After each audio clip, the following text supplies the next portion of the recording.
make no sense. Later on, it gets even better. We're going to talk to a film director who is helping to lead a cultural revolution in Hollywood. She's bringing forward new voices, new stories, new viewpoints. The visionary director, Ava DuVernay, is also going to be in the house. Oh, it's a bad show. It's a bad show. Now look, Ava's latest film is called A Wrinkle in Time. It's out this weekend. Take your kids there if you haven't already gone. If you don't got no kids, go anyway, because Oprah is in that too. So, now listen, you can tell I'm hyped. I'm excited. But it's not just because these guests are global superstars. I'm excited because they are two of the most inspirational human beings I've ever met. And personally, I just need some hope right now. I am tired. I'm frustrated. I'm even scared because the stuff is happening in our political system.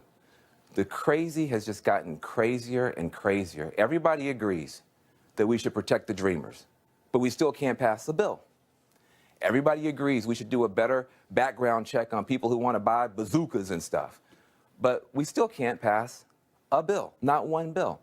And if Barack Obama did half the stuff that Trump did just last week, he wouldn't be impeached. He'd be locked up in Guantanamo someplace. Am I wrong? But here we are, and the leaders in Congress acting like everything is okay. It's not okay. And so I hope that we're going to elect some sane people during the midterm elections who can start turning stuff around.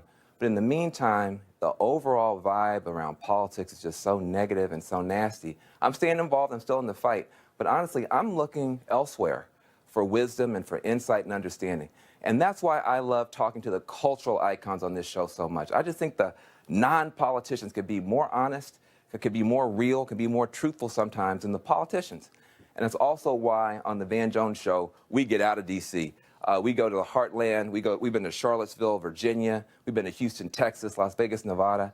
And what we find is on the ground, the personal stakes of these issues are actually a lot higher, but the circles are smaller. And the conversations, they feel a lot different, like maybe you could actually get someplace eventually. And so the whole point of this show is I think we've got to change where we think change is going to come from. In ordinary times, the business leaders, the politicians, they run the society, and we just play our little parts in the margins. But we got a serious crisis like this one. The business leaders can't create enough good jobs for people, maybe for robots, and the politicians, they just sit around and fight. So where are the solutions going to come from? I believe they're going to come from unexpected people and unexpected places, like those young students out there in Florida and Chicago who are marching to stop gun violence, and the women who are breaking their silence and demanding fairness, and the dreamers who are saying, listen, we love America, y'all better love us back. I mean, the poets, the protesters, the artists, the mystics, the crazy entrepreneurs who are taking on the world. That's where the hope's going to come from. And the hope is also going to come from profound visionaries who have huge platforms and who may not hold office, but who do hold forth a bright vision for everybody. We need hope. We need wisdom. We need inspiration. So let's hear from a woman whose name is synonymous with all three. Please welcome to the Van Jones Show, Oprah Winfrey.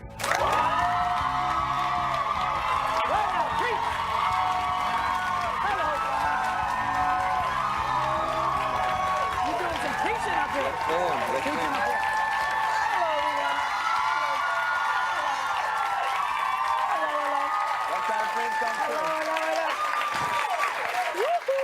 Oh, my goodness.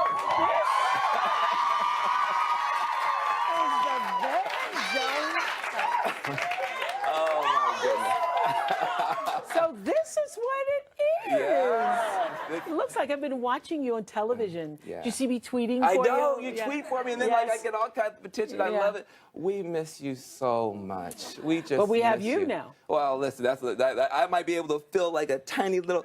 We miss you so much. Well, Do you thank miss you. us? Do you miss us every day? I actually miss you guys. Yeah. I miss you guys. I miss, because where I got fed every day was the audience. Yeah. And I did not miss a day in 25 years because of the audience. Yeah. I don't care how badly I felt. I don't care what kind of cold, what kind of flu. I would come because I knew that in our audience every day were a couple hundred, 350 people every day who have literally told their aunts, their cousins, they came with their mothers, Yeah. they came with their friends. And I know that the preparation to get there, you've been coming from Iowa, we've been coming from Tennessee for days. Yeah. So it's not just I'm just going to Oprah show. You tell that girl, I'm going to Oprah show. I'm going to Oprah show. I'm going to be on Oprah show. Girl, I'm going to be on Oprah. I'm going to get my nails done. People come with their pedicure. I said, let me see your toes, because I know you get your toes done. So I know it's a thing that people have prepared for. And so they don't want to hear you got a cold that day. It meant so much to us, and we had, I'm going to let you know how it is for us now. We had you, we had the Obamas in the White House, so even on a bad day, you had a North Star, you had some hope. And then it was like the universe just said, psych, and threw us in the toilet and closed the lid, and now we're just stuck in this crazy situation. We have each other. We have each other. Tell me about that. And this is the thing. I think I have to just say, please say, everybody is feeding yourself on the hysteria and the negativity. You gotta stay in the light. But one of the reasons why I was so excited is about A Wrinkle in Time, because the message is that the darkness is spreading so fast these days. You must become a warrior of the light. And the reason that's so meaningful to me is because that's how I've led my whole life. And every moment in that film, I just felt like, I'm just saying what I normally say. It's true. and for these times, the darkness is there to show you your light. Look at what has happened. So if you put the focus on, look at what happened with the darkness that showed up in Parkland, and the darkness that showed up on the streets of Ferguson, and the darkness that showed up in many homes in Chicago with shootings and senseless murders.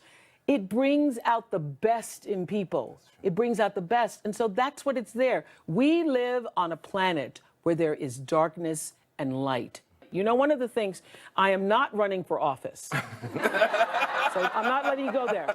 But if I were running for office, and I will say to whoever is going to run for office, do not give your energy to the other side. Do not spend all your time talking about your opponents. Do not give your energy to that which you really don't believe in. Do not spend an ounce of your time on that. Well, help us, though. Help us, though. So don't spend your time on that. Preach. You said I was preaching. You preaching. I love it. And that's what we need.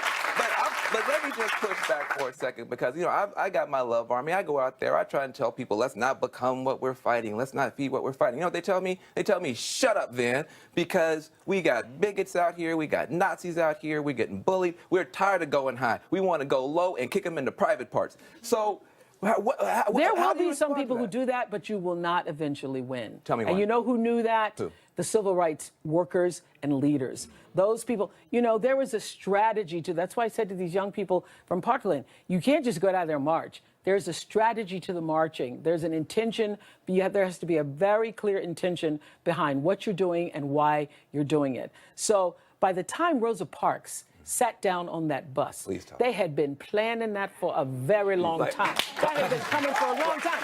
Everybody talks about it. Yeah, everybody talks about, oh, that particular day, Rosa just said, my feet were tired. That is not true. That was a strategic thing that happened there. And so there hasn't been a darker time, I believe, for our people other than slavery than what was going on in the civil rights movement. And the young people, like the John Lewises of the world, said, no more, enough, find another way. But help me with this. Well, let me help you. It's law. It's law. You and I have talked about this. Yes. We've had long conversations about it. Yes. What I deeply believe is not that do unto others as you would have them do unto you. What you do is already done. That moment in The Color Purple where she says, everything you ever tried to do to me, where Whoopi says that, as Celie, everything you even try to do to me, already done to you. So the law, the third law of motion in physics says that what you're putting out is coming back all the time, regardless of whether you know it or acknowledge it or not. So you got to stay as a warrior of the light. How do you, listen, I believe it, but I believe it. How? I want to get practical with you. I want to get practical. Somebody's going to say, well, she can say that because she's a gazillionaire. But, yeah. But the way I got to be a gazillionaire. Talk.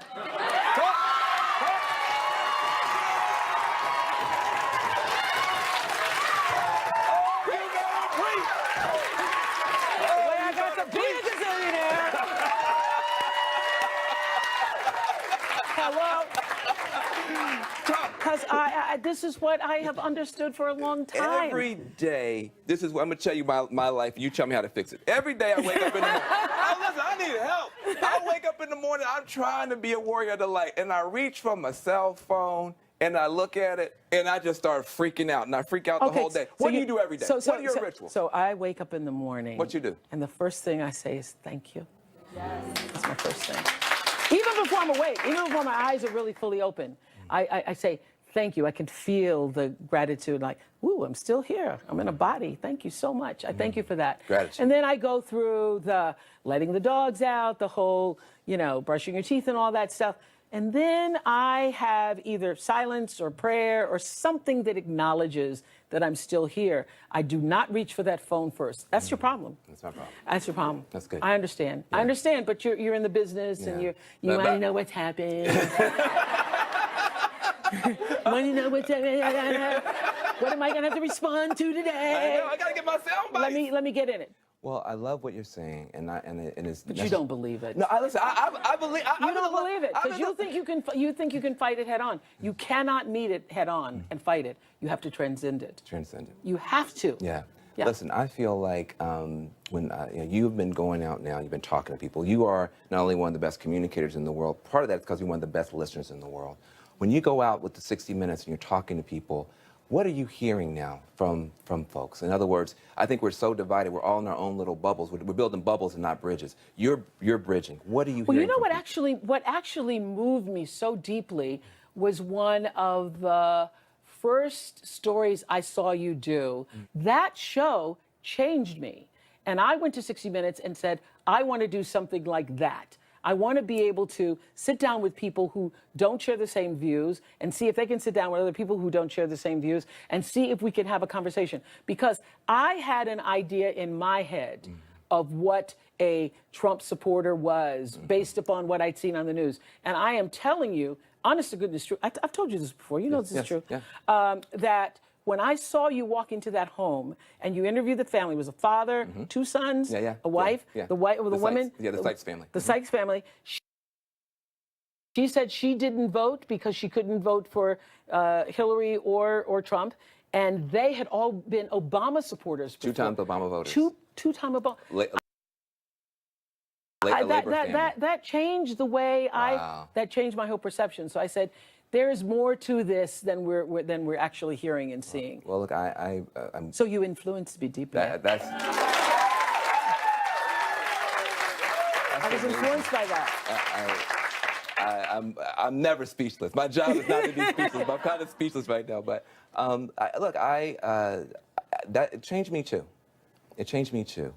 I'm still friends with them. Are you? I'm still friends with them.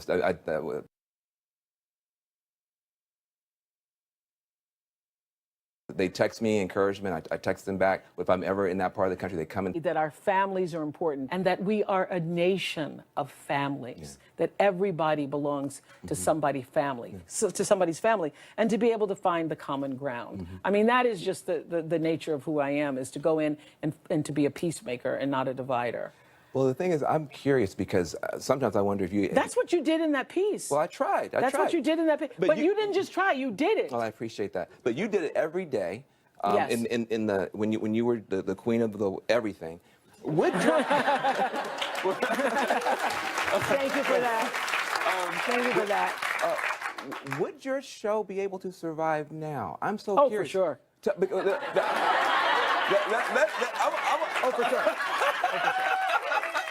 Even with all these pulls, listen, right now, I'm telling you, I'm out here, I'm struggling. I'm one of the few, I didn't say struggling, I said struggling. Because I'm trying to do the bridge, but you know what? Right now, you get more clicks, you get more followers, you get more buzz if you're divisive. Yeah. How could you survive in this Well, today? you would have both sides. You would have both people represented, and you would have people saying things that you absolutely disagreed with. And then you would have somebody else say something that you can't even believe they said that. But you would put them in the room, and as I said, you would find the common ground. You find that behind the facade of all of your opinions and your beliefs, that at the heart of us, we all want the same thing. I want the same thing that you want. And I know that whether you are Republican or Democrat or Libertarian or whatever you call yourself, that underneath everybody is this desire and need to be valued and to know that what you say, what you think, what you want to do in the world, your fullest expression of yourself, that thing matters. I know that going in. Yeah. I love it. Listen, we have so much more to talk with Oprah about, and when we get back, including her involvement with the gun control fight. Next, as we're going to go to break, you know, I love hearing the voices of people on this show. Here's what you said. I love that part. I love it. Here's what you said about Oprah and what she means to you. Thank you so much for having the courage to say the things that need to be said. I appreciate you so much. As a pediatrician, I refer to her story often to let young women and little girls know that even if you grow up with hardship, to follow your dreams and you can be successful.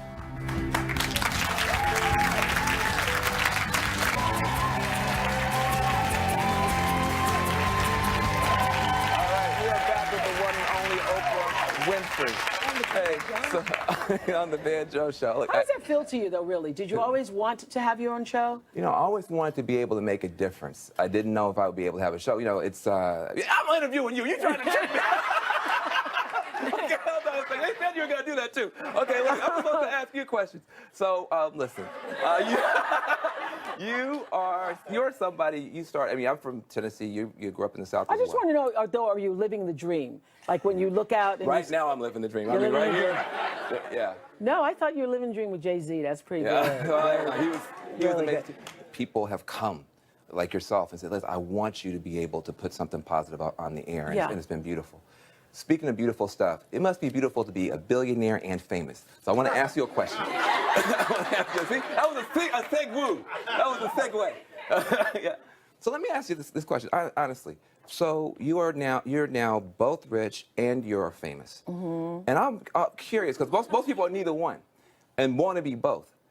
If for the rest of your career you could only be one, would you be able to deliver on your promise more through your wealth or through your global standing? Ooh, damn, that's a good I got it off the internet. That is really a good, thoughtful question. Because think about this. You're going to probably live another 30 years. You got another third of your career left. Honestly, you got another third of your career left. So which of those two do you need to be able to deliver on your thing? I think, honest to goodness, I think in order to actually do the stuff, money is important. But I also think the thing that I hold the dearest, and the reason why the noise about running for president moved me so humbly and deeply, is because it means that you have somewhere in the work gained the people's trust. Yes, you have. And there is nothing more important to me than having the trust of the people and the audience. And I mean, I recognize that it is the audience who came every day and watched, you know, from all over the world that actually, that helped me to be who I am. So I think the renown, the standing, the ability to be trusted and to say something, but also money. Listen, don't play the billionaire thing small. Don't play the be small. Yeah. It's a very big deal because it allows you to it allows you to actually do the work. So instead of saying, gee, I would like to help so many people, or you should go out and help so many people, you can actually use that for yourself. And I am now at this stage of my career thinking about how to do that more poignantly and fruitfully. Yeah. I'm now looking for ways that I can do that to create a level of sustainability within our communities that will go long beyond, my lifetime. What would that look like? Well, I just did this piece for 60 Minutes about the trauma-informed care. And I'm telling you that changed me immensely, because when I first opened my school, I started to notice from all of these brilliant young girls that I discovered in townships and villages throughout South Africa, that they were having these, reactions to being brought to the school. And negative reactions. Some negative reactions, some, not all.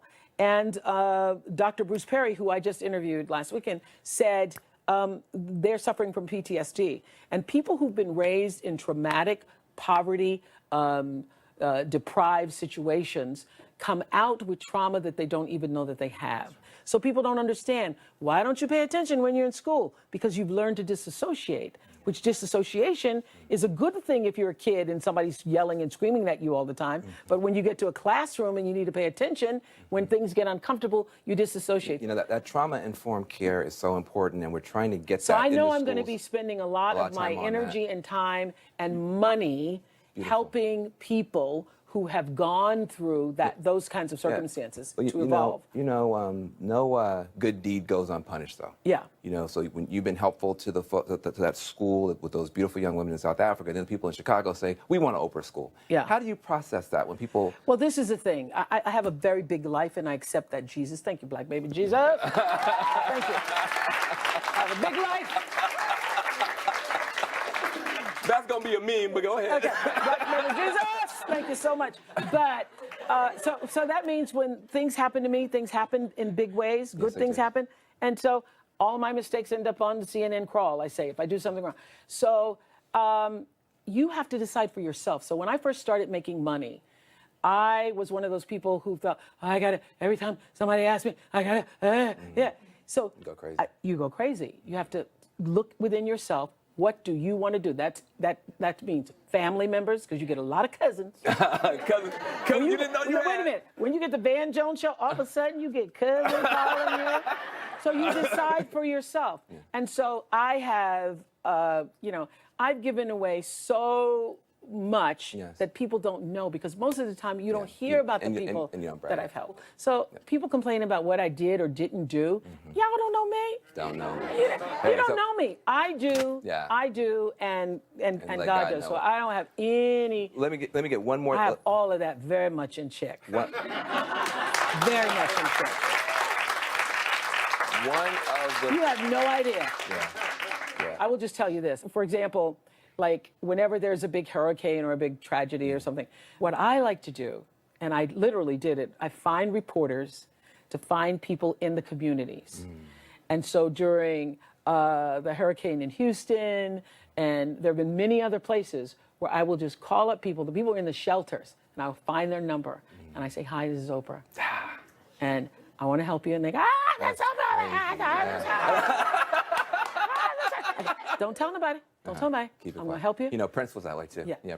But you were inspired to help the kids and who were fighting against the gun violence. Just because it's such a big issue, I just want to give you one moment to talk about why were you so moved to help the young people in Parkland? Well, because it reminded me of many conversations I've had with John Lewis, who was one of the freedom fighters. These young people, in your mind, could be the civil rights leaders Well, of the it new reminded century. me of enough. And the fact that they were creating this national march to say enough. And what it takes to risk that on a national level is what I responded to. And I wanted to be able to bring kids from all over the country who wouldn't be able to afford to get to the march. That's what I wanted to do. Beautiful. Listen, well, look, Oprah is sticking around, and next up, we're going to have the Oscar. Ava DuVernay! Yes! We're going to have Ava joining us. We're going to be talking with her about her new movie, A Wrinkle in Time, and what they're going to do to bring an inclusion revolution to Hollywood. When we get back. Ava DuVernay. I think she's a prophet. I think she's here to bridge worlds. She's an inspiration. She is passionate in her drive. She's just so powerful. You just inspire me so much because